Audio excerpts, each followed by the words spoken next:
live. What do I do with my hands? And Brent's just on his phone. We're live now, and Brent's just, what's he doing? Over there. He's just Probably. I just had to see our that's making sure product. PPC. That's OnlyFans. Oh. I just wanted to see if Brent's just it on started to make OnlyFans. sales. Brent, we talked about this. Yeah, you it's can't. business during business. Yeah, you all right? can't spend all your per diem on OnlyFans. True. You can't spend all. I mean, he money on it. wasn't, and then he found out that you had one, and then he was like, "Well, I guess as long as it's going to me, then yeah, it keeps it within the family. It's recycling he's reinvesting in the business. Perfect. It's a business expense, but then OnlyFans takes their cut. So Yeah. overall, it's a loss. Yeah. All right. Well, I'll still keep my OnlyFans. All right, Link in bio, everybody. shameless plug. Shameless plug. Tell us about your OnlyFans, Joel. Oh man, what OnlyFans is that? The one where you teach people how to be the best door-to-door salespeople they possibly can. Oh, that kind, the best kind of OnlyFans. Exactly. Yeah. So sales coaching started off with many years of in-home sales experience. What were you selling in homes? So my first in-home sales job was I was 16 and I got a job at Leaf Guard Northwest, the gutter company that like does the covered gutters. Seen their commercials. Yep. That was my first like official job. I've been hustling my own businesses since I was like 7, which we can dive into. But the first actual like paid commission sales job was working for Leaf Guard. And I was the youngest person that ever worked there. You're not actually supposed to be 18, but I had like a family friend that was like knew the guy that ran it and was like, hey, you need to give this guy a shot. And then I crushed it and was like, dang, there's something here. So it started. That was kind of the main first gig outside of all the other business ops and stuff I started when I was younger. And then did in-home sales with gutters at first, and then got into siding and windows and home improvement, like construction, because that's what I knew really well, and absolutely crushed it with that. And then I had a few people that were asking like, hey, can you teach me what you're doing? And I was like, dude, I'm pretty slammed. Like, I don't really want to take the time to like teach you for free how to do something that like I'm currently really busy doing and making a good amount of money. And then he was like, well, I'll pay you for your time. Like, I'll pay you to coach me. And then I was like, oh, well, that's an idea. Like, I didn't even put 2 and 2 together. Like, I was just like, I don't want to take the time to do that for free for someone. And he's like, well, how about if I like pay you to teach me? And I was like, all right, well, what do you think would be fair? And he came up with like, how about like $2,500 for 3 months? And we kind of just see what happens. I was like, yeah, works great. And that was the first coaching client I had, which within 60 days, he doubled his income. No, sorry, doubled his closing percent and tripled his income. In 60 days. In 60 days. And so I realized then, I was like, shit, I think there's something here. Like, this is awesome. Like, and then I was like, okay, well, is it one-off or can I actually repeat this? Right. Did I just get really lucky? Did you just give him some placebo? Yeah, this one guy, and he's like, oh, I can do it. No, and so I was like, well, let me try it. Let me see what happens. And I went out to I was just working at the same company, actually doing roofing sales at that time. And another one of the guys that worked there was like, hey, I see you're helping this guy. He just absolutely rose to the top. Can you teach me? And I was like, yeah. But my price went up. Yeah, right. It did. Yeah, so now I'm $4,000 for 3 months. And he, same thing. Like, I think he was 45 or 50 days, and he had doubled his closing percent and doubled his income. So we went from like 18 or 19%, which was pretty low. Well, average industry is like 30-ish, depending on the industry. But went from like 18, 19% to over 35%. And like I said, doubled his income. And I was like, well, there's something here. And then I started looking at kind of branching out, doing that on a bigger scale, which is what I'm in the process of doing now. Okay. What does that mean when you say on a bigger scale? Like, what's the vision for this? Yeah. So I'm almost done with my book, which is the first iteration of a few different things that are coming out, but this will be like a free ebook, probably 20 to 30-ish pages, just like a couple of I call them secret hacks, but most people know it's just things to be reminded of and put into practice. Once that's finished out, which is going to be available for download, then I'm going to be releasing my sales training course. And so it'll be a fully immersive, like in-depth video course where you can go on, and they'll be kind of like on a platform system like you've seen with some of them, where they'll be able to learn basically from A to Z with a little bit of preface and kind of post work of as far as like not just closing techniques, because that's helpful, but the biggest thing I've learned in all of my industry experience is if you're if you're good with building trust with people and you can learn how to do that like effectively and efficiently in a short amount of time, the trust factor is there, and then they don't question so much of like the product or the system or all the other stuff. Like if they trust you, like if you were like, hey, you should get this thing, like I trust you like completely. So I'd be like, yeah, done. I'll just get it. I won't even question. Now, I'll take advantage of that. Yeah, okay, good to know. And so with a stranger, it's like there's obviously a little bit more of a barrier there because you've never met them, but you can still build genuine, honest rapport in a short amount of time and earn their trust and respect. And then you're kind of leading them in the decision-making process. So a bit of a tangent, but the course will teach kind of everything from how to wake up and operate, like the mindset part, which is super important, the energy, how you're showing up, how you're treating your body. Like, are you working out regularly? Are you doing any kind of meditation or breath work? Are you stretching or doing yoga? Things that put you in an energetic space where people are going to be like attracted to you or interested in what you have to say because you don't feel and look like a total slob. And then from there, it's like the how to show up to the appointment, what to do, how to set the expectation or kind of the preface of what's actually going to happen, and then moving through into the presentation and then closing, which so many people I feel like focus so much on like all these closing techniques and like all the right things to say at the end to get them to buy. And it's like, that feels really salesy to me. Right. And very sales rebuttals on objections. Yeah. And I feel like that's partly what gives the sales guys the bad notion of like, oh, like sales guys are sleazy or whatever. Because like those sales guys are super sleazy when you do it that way. But when you build good rapport and trust with people right out of the gate, and you can continue building on that, and you guys are laughing and like talking about stuff that's not the thing you're there to sell, and you're off topic in a sense that they're interested in wanting to talk about that stuff, what happens is this awesome relationship gets built. They begin to trust you. And then you don't need a bunch of like specific hardcore closes. Like you can just ask for the business. And if they aren't ready, they'll actually give you the real objection. And then since the real objection is on the table, you can work with them and help them through that process. And you're not always going to get every one. Obviously, that's sales. But you can increase your odds by like at least 100% if you just implement trust building and asking the right questions through the process. Yeah. There's a mentor of mine that I think he coined the term the post-trust era. And we're in this day and age now where, like you said, salespeople have been sleazy for so long that now that's kind of what is attached to the idea of sales. And you think of like a used car salesman is just selling you a hunk of junk for way too much money. And so people are very skeptical about what they buy now, and they have access to the internet. So there's a lot of objections around, well, I need to go do my research first, where probably back in the day that wasn't as common because people trusted the salesperson as an advisor. So I want to dive more into that with you about what you're doing to increase this KLT, the know, like, trust factor, right? Like, what are you doing to help people ease into being relaxed working with you and why they should work with you? But before we dive into that, I think we should give a little backstory as to how we know each other. Okay. Because I feel really grateful to be at this table with like two of my best friends and we're just recording a podcast together. That's freaking awesome. Three fun guys. Three fun guys. But yeah, so you and I have known each other for how many years? 12 years, I think now. Yeah. 13. Just I was 18. So that's 13 years ago. Yeah.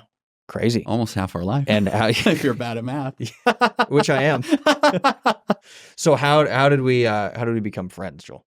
So my brother was a DJ and did events, and a friend of his who had a very large house, kind of in the woods, but not totally because not all the way. What ended up happening, he asked my brother to throw a party, and he was like, I want it to be like good, intimate, like not small, but like not insane. And you know my brother, he doesn't know how to do stuff small. Like there's no go big ground. Or it's stay home. Yeah. And like he went big. And so it started off as like 100 people, and then it was like 200 people.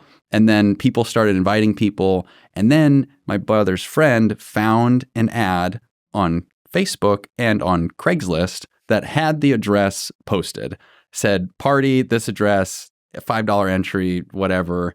and immediately started freaking out and was like, dude, this has to stop. Like, we got to take this down. So he was able to get the Facebook and the Craigslist taken down, but they were already up for like a day or two. So like, long story short, there was like 1,000+ people at this house party, and the cops came 3 different times. The third time they shut it down basically because the people were like parking on the main road, and it's like a 2-lane road with no shoulder. And no bullshit, they would just stop their car and just get out and walk to the party, like in the road, like just like hundreds of cars in the, like there was nowhere you couldn't drive. You do what you got to do to party. Apparently. And so we were the last 2 men standing. Yes, we were. We watched the sun come up, and we sat out on the porch and we were like, yeah, this was a good one. Just a sea of people sleeping around us. Sticky. Passed out. Floors. Sticky floor. Walking and your shoes would like stick from all the alcohol. And so I think at that point we realized, yeah, we're going to be friends. Yeah. And we were just talking and BSing, and then it kind of all started from there. And then it's funny that we both ended up in sales. We both like deviated away and like did other things, and then came back together. And you actually got me back into sales because I was done with sales. I was kind of over it. You were burnt out. I was burnt out with it. And then you got me connected to like the Sales Sniper guys, and then I dove back into it. So I'm very grateful for you like reintroducing me into that world. I was like, see, sales can be fun. Yeah, exactly. And you can make money. And you don't have to be broke and miserable, and people hate you. Which I was. And people hated me. Yeah, and which they did. Yeah, still do to this day. I do. But I'm not broke. So that's true. No, I'm still pretty broke.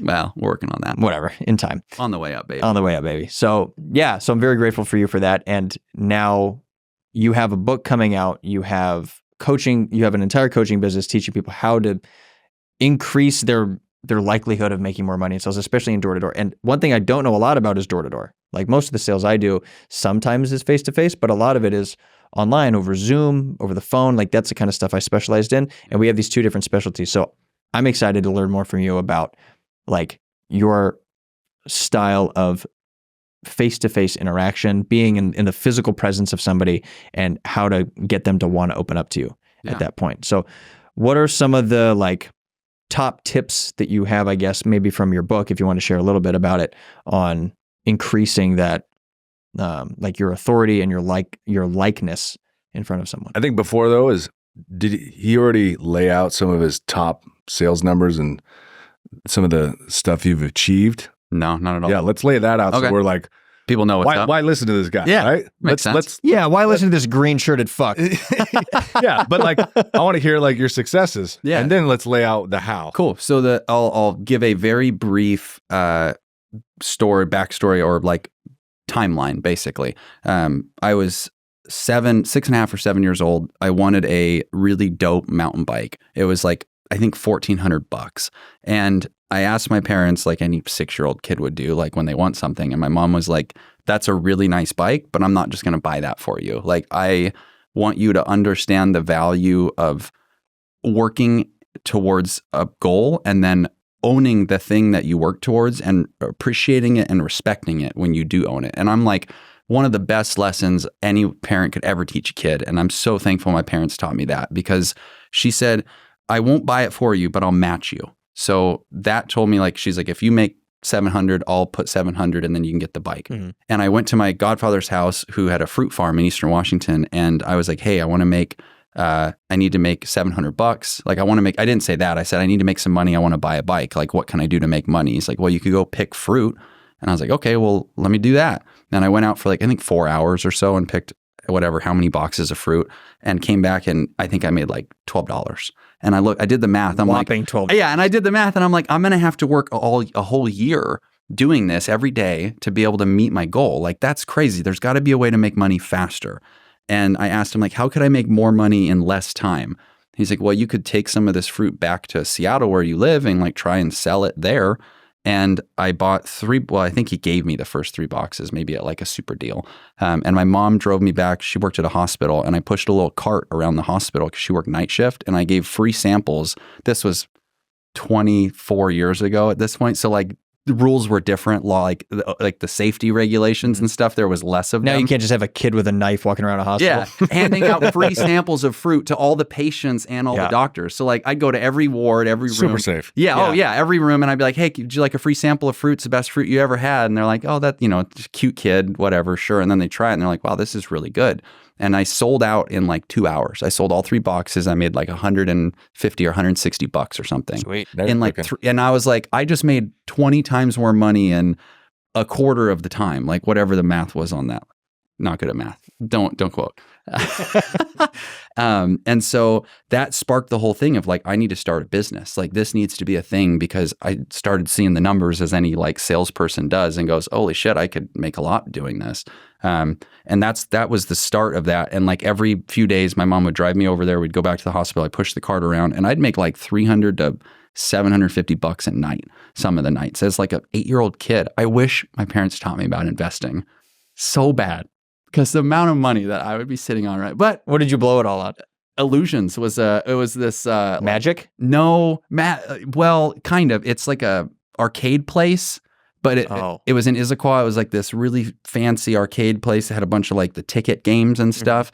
And I would just go in there with like hundreds of dollars and just blow it on games, get tickets, and get like a candy that I'd pay like $200 for a lollipop shit. So that was the start of all of it. And I realized at that point there was so much money to be made in offering a service or a product that you could sell, you could buy at a certain price and sell at a profit, because you're not just trading time for money anymore. You're not working somewhere. And I don't want to tangent too far, because I do want to answer your question, but I feel like the backstory is super important. And I started that at age 7, and every year I got a little bit bigger. I'd do like, by the time I was 9, I was doing to farmers markets. I hired a person that would go to the farmers. I'd go drop off all the fruit, get them set up. It's like, 30-year-old adult, and I'm like 8 years old with my mom, like, hey, do this, put this on the scale, like this is how much it costs.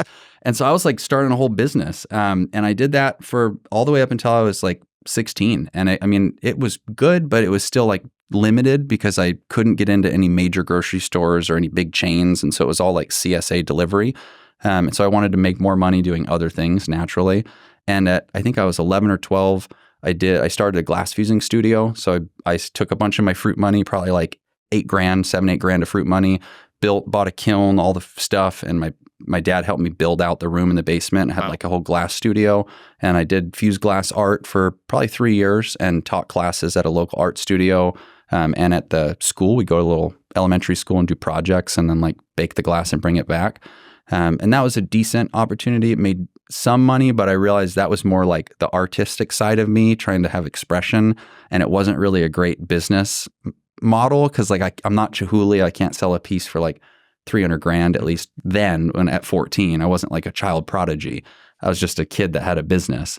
And so I got into like pressure washing. I ran a pressure washing company for a few years, had a whole bunch of other businesses that were great ideas. I was in a llama and alpaca 4-H club for like when I was like a what? Llama and alpaca 4-H. What's 4-H? 4-H is like I don't know. I should know what it stands for, but it's like kids and adults, but mostly like youth go in, and it's a program where you like work with other kids and adults on a certain kind of project. Like it could be pigs or llamas or sheep or whatever, like a farm animal or other things. And you like raise the animal, care for the animal, like learn, like we learned how to shear them and then cart the wool and turn it into like yarn and make like hats and stuff. Mm-hmm. And I was like, oh, I can make money selling these hats. And then I realized the amount of time it would take to make a fucking hat. I'd have to sell a hat for like $1,000 to make it make sense. So when I was doing that llama and alpaca thing, I was like, well, I can make money from this somehow at like 13. And I started looking at llama poop is a really good garden fertilizer.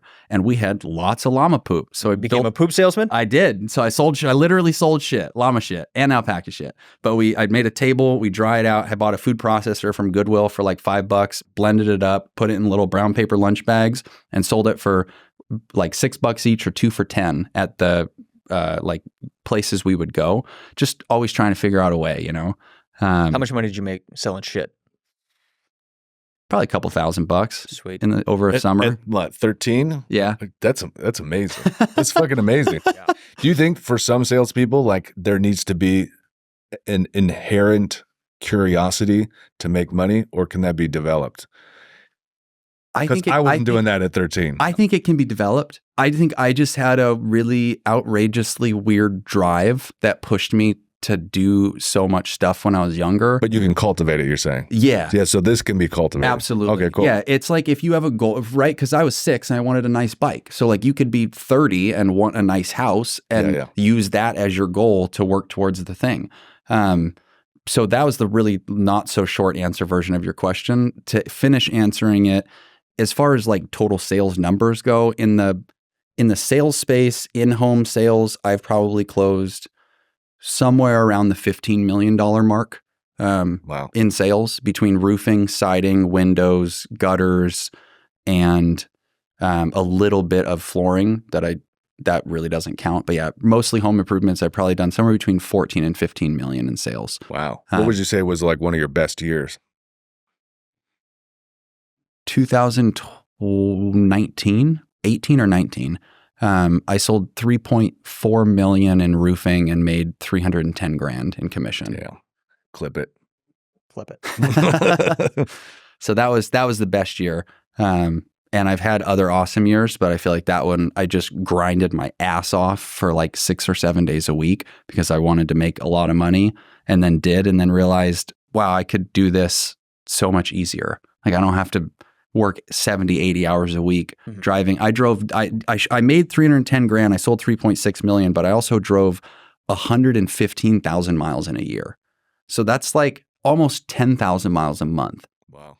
Like that's 2,500 miles a week. That's like driving from here to fucking Seattle every week. Like that was a lot of, so I was burnt out. I was just sick of it. That's Brent's nightmare. Yeah. He hates driving. Yeah. Unless I can go fast and straight, no traffic, it's okay. But I couldn't, He doesn't do well with curbs. No, yeah. As soon as we turn, I'm frustrated. Yeah. So how much of that, you were the top sales rep at that company by a long shot. They had to change the rules twice for the employee of the month or salesman of the month, because at first it was based on volume. And every month, like everybody was closing like 150, 200 grand in sales that month. And I'm at like 400, 350, 400. And they're like, well, we can't just have it be volume anymore because you'll just win every time. We need to give other people a chance. I'm like, okay, so we changed the rules to make it more fair because the top guy is producing. Doesn't make any sense. It's like having like a all-star soccer player and you're like, well, you've been all-star for a while when now. this person scores a point, they actually get 2 points. Yeah. They're not very good. Literally. They give them the handicap because you're better. So they changed it to be based off of sales closing percent, cancellation percent, and something else, like your net to gross ratio. And one guy won the next month. And then for 3 more months in a row, I won again. And so they changed the fucking rules again. So twice they changed the rules. So the rule is you just can't be named Joel. Yeah, basically. Yeah, anybody but Joel. They're like, all right, and salesman of the month is no Joel, sit back down. Yeah, like, it can't be Joel. Yeah. I can't be you. So I didn't mean tangent. That's why I laughed, because I was like, yeah, I was the top producer, and then they kept changing the rules so that I like wouldn't be salesman of the month. It's ridiculous. So that's hilarious. You kept crushing it. Obviously, you were the top, whether they changed the rules or not. Like you were performing the highest. For sure. Yeah. For sure. How much of that is just grinding work ethic? And like, do you feel like you just worked so much harder than them? And how much of that was skill set and training and maybe being better at the position? Oh God, that's a great question. I mean, I had the drive and the grind, but I didn't run that many more leads than most other guys. Like I would ask the team, I'd be like, hey, if you have a Saturday appointment that you want run and you want closed, I'll take it. Or if you have another appointment, because I usually run 2 appointments a day. I'm like, if you guys have a third and you can stack me on one of those days, I'll take it. And I did some of that, but I feel like it was my closing percentage was just like outperformed everybody because I built rapport and trust with people. And I was there to like, so many salespeople come in and in their head, not only are they all in their head and not at all in their heart, but they're all thinking about how do I get this deal closed, the money. They just see dollar signs. They see people as money and dollar signs. And no matter who you are, whether you're like super spiritual and meditate every day, or you're like super hardcore on the other end, energy is real and you feel people's energy. Like, you know, you get a bad vibe from someone. You're like, I didn't like that guy. Your gut. Yeah. Your gut instinct. Exactly. That spidey sense. And so like, if you show up with thinking about how am I going to make money? Like how am I going to close them? Oh my God, what a big roof. Like this is going to be a huge commission. And you're thinking about that. Your focus is on you and on the money. And your focus and attention and energy is not on them. And they feel this weird vibe. They're like, I don't, you know, and so most of the time people won't get the sale, even if they're awesome at product knowledge, awesome at the company stuff, awesome at the presentation. If they don't have that genuine connection or rapport, people will not buy. Or if they do, they'll cancel, or they just don't buy very often. So I would say it was more so the connection piece. And with that comes with the rapport building and like the likeness, like you had said, as far as when I show up, my focus is 100%. I'm here to do the absolute best job I can to help this person with whatever is going on in their life, in the sense of what I'm there for, like with roofing. So I'm going to do the best inspection they've ever had. I'm going to give them the most awesome presentation, in the sense of like not a 3-hour presentation, but it's going to be custom tailored to them. Mm-hmm. And through that, they're going to see that. And like my goal is to help. And I would tell everyone when I show up, I'm like, hey, I don't care whether you get a roof from me or not. Like literally doesn't matter. I'm busy and we're flying. So like, I just want you to know, I don't care what you do either way. I'm here to just give you all the information and give you a great education. And then if you're interested, help you make the best decision. But that's all that I'm here to do, is just like to provide information and give you an education and answer questions. Mm-hmm. And that, of course, I'm there to close the fucking deal. That's like, nah, we caught him. But yeah, but the intention I'm showing up with and the energy I'm operating from is I'm here to serve rather than I'm here to take. And when you're there to serve, people feel that and they're genuinely interested. People are leaning in. They're asking more questions. They're not closed off. Like you get people they are just way more open to you. And when somebody is more open, it's so much easier to make a sale because you're not selling them. You're just like helping them do the best thing for them. That makes sense. It makes perfect sense. You completely detach yourself from the outcome of needing the sale. Yeah. So for people that are maybe newer to sales, or maybe they've been in sales for a long time, but they're struggling, maybe they're not making that much money, it can be difficult to separate from the money because it's like you need the money to not be broke. Yeah, to feed yourself and your family. Yeah, you're thinking about your kids, you're thinking about your wife, and it's kind of that weird catch-22. Yeah. Where you have to detach to then make the sale. Yep. But you're always thinking about what you have to do to make the sale. Especially when you're first starting out. And you don't have any money. Yeah. And you're like, fuck, you're trying not to have desperate vibes. You're just shaking. Like literally, I literally need to fucking make this sale. Dude, I mean, there's been there's been a few times when I was earlier in my career where I ran out of gas either on the way to the appointment or on the way from the appointment. One time I left the guy's house. I closed the deal, left the guy's house, and I pulled about 30 feet from his house, and it was a long hill up to get to the road. Like his driveway was super long. I got probably 30 feet up his driveway. My fucking car ran out of gas. Damn. And I just started rolling back. And I stopped the car, and he came out. He's like, "What's up, man? What's going on?" And I was like, "This is so embarrassing, man. I ran out of gas, bro." And he's like, "Oh, dude, don't worry. He's like, I got you." And he like went, grabbed a 5-gallon can, filled me up, bought the roof, and got some gas in my car and sent me on my way. And I will say, man, there's something to be said about karma. I've always been a big believer in like you reap what you sow tenfold. Mm-hmm.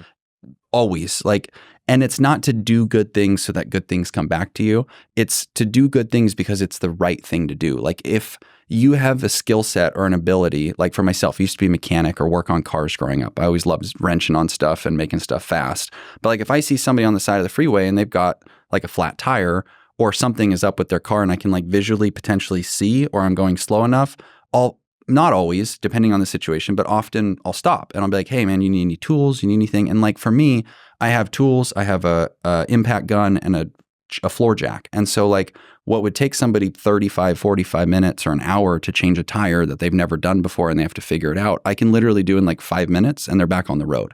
And so I bring that up because it's like if you have a skill set that's really valuable or able to help somebody in a massive way, and it takes like very little, if any, skin off your back, and it gives a massive benefit or impact to them, do that anywhere and everywhere that you can within reason, still serving yourself first, of course, so that you can like lighten people's lives. And that's such a small thing, but I feel like such a big believer in karma because there's been so many times where like, especially when I was younger and like I'd run out of gas on the way to an appointment, and like I'd run out of gas, I'd pull over because my car was dying.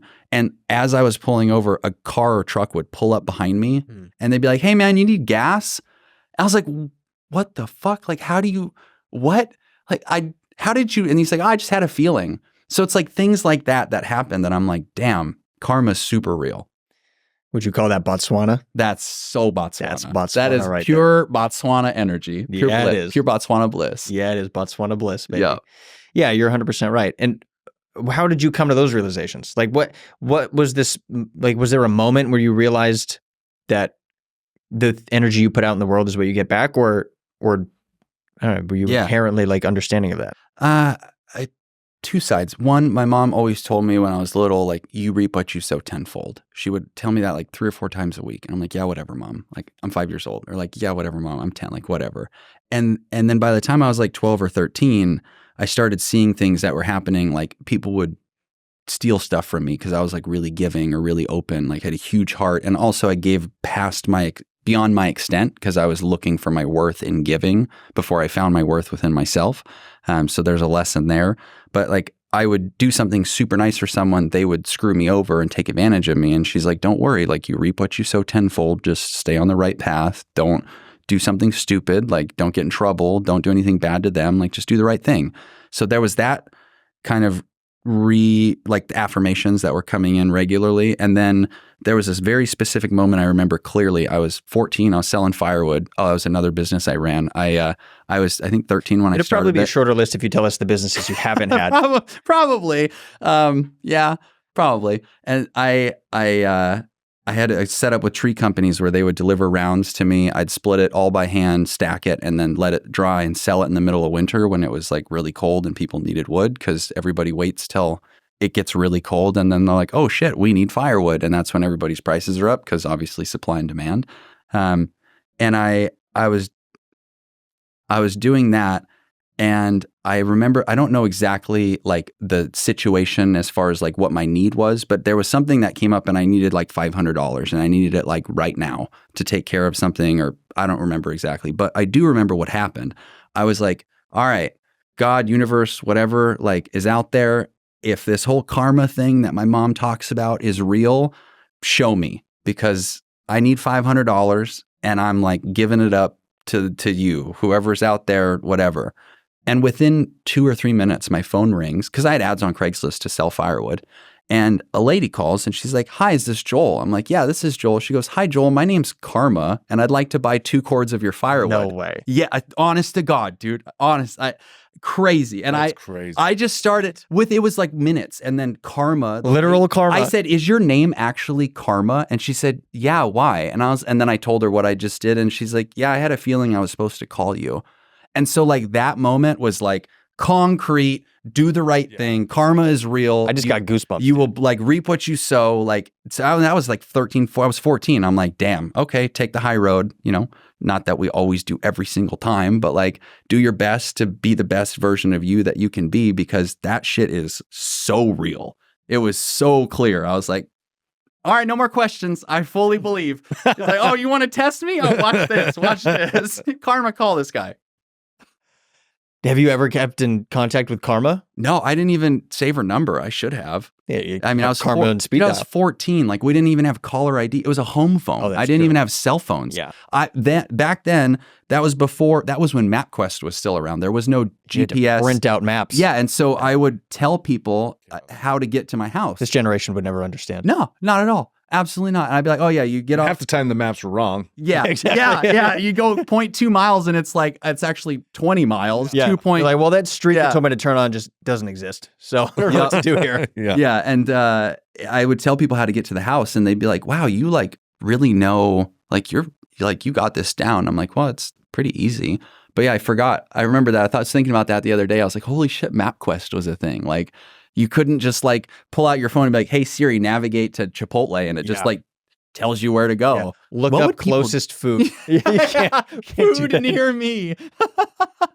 Yeah, going on road trips with your mom or something. You're in charge of the map. Oh my God. You gotta my dad, draw on it with a pencil. Oh, I love my dad so much, but he is so old school. So he's born in 1950. He was in the Army for like 25 years.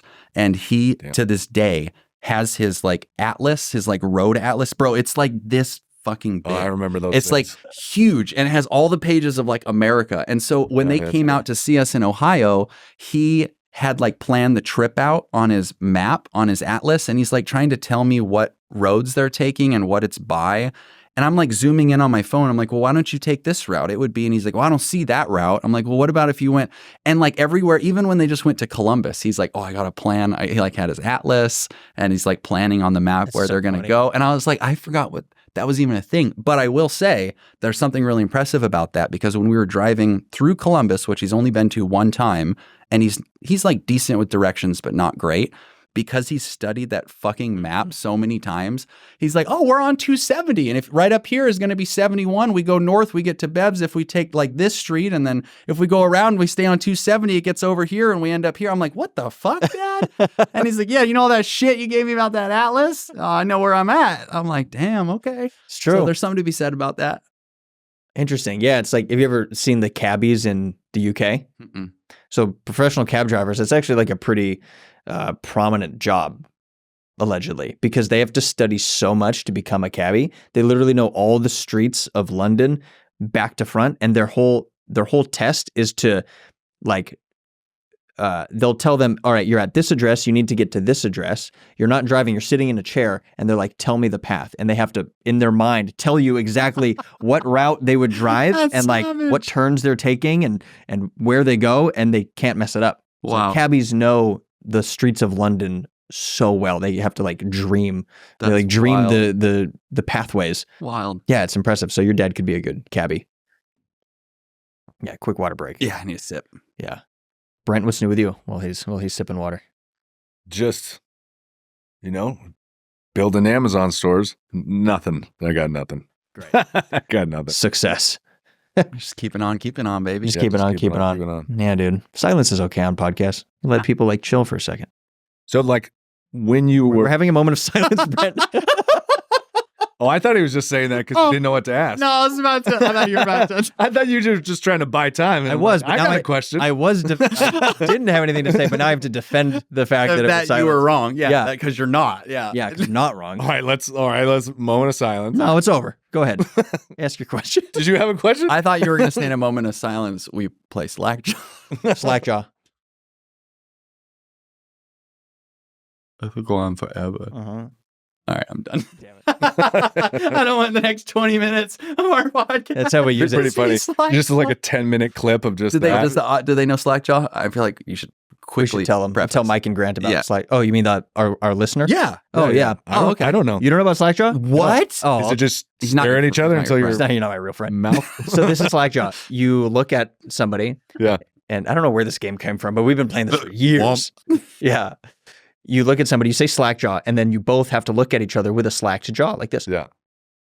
And then the first one to laugh or smile at all loses. where the lips start to come Just up on anything, the side. yeah. Any smirk, any glimmer of a smile. Yeah. So you can blink. It's not a staring contest. It's just no smiling, no laughing. Yeah. And if you do this in public, it is the most embarrassing game. Because in the people world. think you're crazy. And Yeah. then also whoever, like somebody will lead, you'll do something like with your hand or your arm, the other person has to copy. Yeah. Oh. So Kind like of mirror each other. So basically you're trying to bait the other person to get them to do something or something with your body where they'll laugh. Yeah. And then once they laugh, you win. That's pretty funny. Yeah. I like Tony that. was the all-time All-time. champion, and then my fiance stole the belt from him. Really? Yeah.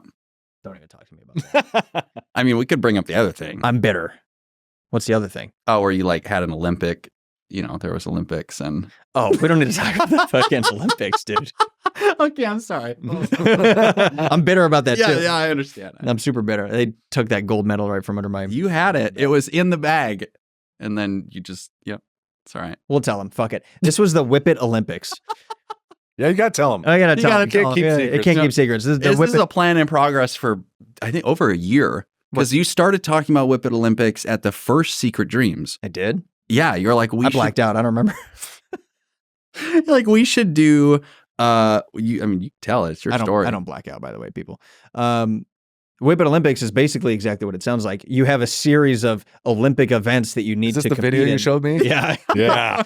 And then, but every... mad at the end. I was hella mad, dude. Not in the video, but in person. Really? Yeah, but before every feat, you have to do whippets. So... You got to explain what whippets are to everybody. Because there's going to be a lot of... whippet is. You shouldn't be listening to this podcast. Yeah, but introduce the new folks. All right, for the kids, I teach you all about whippets. It's basically nitrous oxide. Mm. Do not do this at home, kids. We're professionals. Two fun guys. You are a professional. I'm a professional. I won't put that evil on you, Ricky Bobby. No. Basically, you do whippets. Olympic medals. Well, almost. Yeah. Oh. We're getting to that. When you go to the dentist, you do a whippet. They give you nitrous oxide, makes you pass out, makes your head all woozy. It's a good time. But you can also just do way too much of it, and then it feels silly in your brain. So that's what a whippet is. Yeah. And then the Whippet Olympics. And the Whippet Olympics is you take the whippets and then you compete in long jump. Various tasks. So yeah. I think theirs was 20 push-ups and then a sprint, a sprint down and back. Around a pile of trash. You got to pick up a piece of trash. You got to bring trash back. Yep. And for the first Secret Dreams festival we went to, he was like, oh, we got to do this thing. I got this idea. We got to do it. But then was never serious. And then the last one we went to, he was fucking gung ho on making this happen. He's like, before I leave here, we will complete a Whippet Olympics. Well, the reason we did that is because there were 5 people named Anthony. Oh, that's right. They were all like camped very all within, it was the circle of Anthony. And it all started with we got to find the best Anthony. Like we have to either fight to the death or team up and become Mega Anthony. And I didn't want to team up with him. So we're like, we gotta fight to the death, or we compete in the Whippet Olympics to find the number 1 Anthony. Yep. So that's how it started. And he was convinced he was going to win the Whippet Olympics. I mean, he was also the creator, founder, originator, CEO, and chairman. Brainchild behind. Yeah, that's also, but they did the Whippets. The other guy did 21 push-ups. Let's just note that this was all after the fact, okay? In the moment, we're doing our push-ups. I undercounted my push-ups. And I accidentally did 19, okay? Because you're supposed to do 20 push-ups and then run around the track. The other Anthony did, 23 22 or 23. He overshot. Yeah, of course he did. Yeah. He's an Anthony. That's what they normally do. That's what we do, yeah. I still would have won if we both did the same amount of push-ups. But I got disqualified for only doing 19 push-ups. Yep. So he was officially DQ'd from his own Olympics. Damn. It's horseshit. And that makes sense. So, 2024 is my comeback. Yeah, it is. Yeah. You're going to be training all year. I've been training right here. Every morning in the kitchen, he just hears... Gotta do my push-ups. Oh man. Nice. Sometimes. Yeah, so that's a whippet, everybody. Yep. Yeah. Did you want to ask your fucking question, Brent? Did you want to ask your question now, Brent? Sure. So it wouldn't be this podcast if we didn't dive off somewhere down a rabbit hole about some sort of 100%. Yeah. That's the name of the game. Of the Fun Guys podcast. So your year when you were busting ass and making a shit ton of money, were you still taking really good care of yourself? Or because in your course you said, taking care of yourself is one of the components to being good at sales. Yeah. Did you kind of learn that through that process and then develop routines and habits that you now implemented, or were they present during that? They were present during that because of my awesome fiance. So Dr. Victoria Gowdy, who's going to be on this podcast shortly. Spoil it for everybody. Well, by the tease them on. Tease them. Yeah, let's go. I was like, wait a minute, it's back to back and they're coming out for a while anyways. Come on now. So she's don't let people see behind the curtain. Yeah, obviously. What curtain? Just boom. She went to naturopathic medical school and became a naturopathic doctor out in Washington, and that's how we met. And I was already like fairly interested in health and like worked out, took care of myself. So I used to be really fat. Don't want to tangent too far, but like when I was 13, 14, I was like almost 100 pounds overweight. And I was 5'2" and I weighed like 230, probably close to 230, 235 at 5'2". Yeah, that's tough. So like, I don't know where you are, but. Well, when I was overweight as a kid, I was 230, but I was 6'1". Okay. Yeah. What do you weigh now? 250. Okay. So like close, but a foot and a half. Crazy. I was a big boy. Round. Yeah, I was very round. And so I dealt with a lot of bullying, a lot of like fucked up stuff that happens when you're fat and go to public school. Oh yeah. So And started like trying to get healthy and eat a little bit healthier, and like had a friend that introduced me to like, let's go for a walk together and like, let's ride a bike together. And then like, let's eat a little healthier, and showed me like different ways to eat healthier. And I started losing weight, and I got from like 220 or 230 down to probably like 190. So I probably lost like 35, 40 pounds the healthy way. And then by the time I was 16, I got addicted. I found meth. I got addicted to methamphetamine for like a year. that'll get the rest off. Yeah. And I'll tell you, man, going from being a really fat kid, when you get so skinny that you're like skin and bones, Yeah. you're like skin and bones, you're like all your ribs are, so I was 137, I think, pounds, 138 pounds. Whoa. And how much time? Like from 230 to like, or 220. From meth to meth, the Oh, like how long did I drop that weight? yes, like meth. like 9 months, I dropped like 65 pounds. This episode brought to you by America's newest weight loss tool, methamphetamines. Oh God, no, dude, it ruined. I mean, I feel like it steals your soul. Like meth and heroin are drugs that like steal your soul. Like I was a really good person. I loved everyone. I was like super kind. I'd never do anything. Very rarely would do anything wrong. I'd like never steal, and I was like stealing from my family and like breaking into houses and just like shit that I would never normally do. But I got away from it by going to working on a fishing boat and getting clean. And then on my way home, I picked up a couple hitchhikers that were trying to get back to Washington, and I drove them back, and then they were like, "Hey, you want to come in for a second and like have a drink?" I was like, "Yeah, sure." And I had been clean for like 5 or 6 months at that point, probably 4 or 5 months at that point. And I went in, and there was like a bunch of people smoking meth, and I was like, "Oh, I need to leave." And like my first brain reaction was like, get the fuck out of here. And then the next thing was like, meh. And then I took a hit and then relapsed, and then was addicted again for like 5 or 6 months. But I wanted to share that story because going from being really, really fat as a kid and being bullied to then being like so skinny, it's like drug skinny. You see, there's plenty of people around here. Emaciated skinny. Yeah, bad. And like in my mind, because I thought I'd been so fat, I thought I looked amazing. I was like, oh my God, I look so good. Like I'm finally skinny. Like I finally don't have all that fat, but I looked like fucking shit. Dog shit. and then I started realizing, so I got clean by the time I was like just over 18. I got clean. Been clean ever since, which is fucking awesome. Hell but yeah. Thank you. And like, and I don't even like, there's not an addiction for it. Like it was a different part of my life that I disassociated with. But I wanted to bring that up because it's like when you go from being really fat and you have this image of like, I'm just a fat piece of shit, to then getting like really skinny and being like, oh, I look great, but everybody's telling you like, bro, you need to stop doing drugs and you need to eat something because you like, I can see all your bones in your face. Mm. You're like, oh, I look great. Like it's that dysmorphia, that body dysmorphia image of like where you think you should look like and the image you see yourself as, and that how that's totally different than what people actually see usually. Mm-hmm. And so at like 18, 19, I'm like, damn, I need to start taking better care of myself. And I started like learning how to eat healthy and get clean, like do working out, all that, get into fitness. And then I met Victoria, and then she kind of furthered that journey with all the natural foods and like more than I was already doing and with so much more knowledge. And so I feel like I was able to, part of the reason I was absolutely able to crush it in most of my sales gigs was because I was like mentally and physically pretty clear. Like I was fit. I like had some muscle mass. I was like confident in myself. So I didn't see myself as the fat loser piece of shit kid. I saw myself as this like fit, attractive, like smart person. And I would read those affirmations to myself. At first I thought, obviously like, it feels like you're lying. And then at some point you start to believe it. And then at some point you like embody it. And then you're like, oh, I am that. And so I feel like it was such a transformational process, but partly why I've been able to succeed in sales is because of that like clarity that I hold in my head and the respect that I have for my body.